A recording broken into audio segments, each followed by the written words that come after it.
tient dans cet album? Comme les années passent vite, je me rappelle du premier jour où j'ai rencontré mon cher et tendre Bachir. C'était le jour de notre mariage, un jour inoubliable.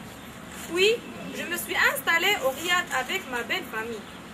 Et je me souviens aussi de ma belle-mère, Lalla Khoudaja. Comme il était charmant, élégant, douce, il m'a vite adoptée. On ne s'est jamais disputé. Et mon beau-père, que Dieu a son âme en sa miséricorde. C'était un grand homme, pieux, sage, généreux, sévère, mais toujours juste.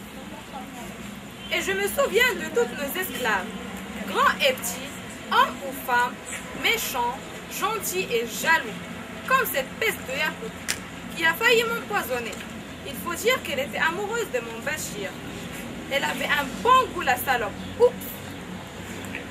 Je me rappelle de la naissance de mon premier enfant, Abdelkader, un garçon. Ah, la fête que mon beau-père a organisée. Que de joie j'ai vécu, mais aussi que de chagrin après la mort de ma petite Malika.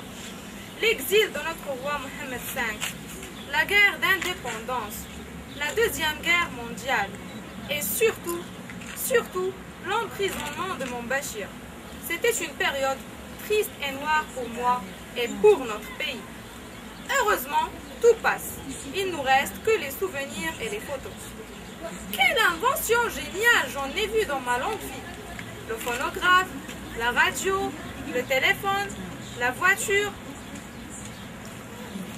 Un jour, je ne serai moi aussi qu'un simple souvenir, qu'une photo dans un album. C'est ça la vie.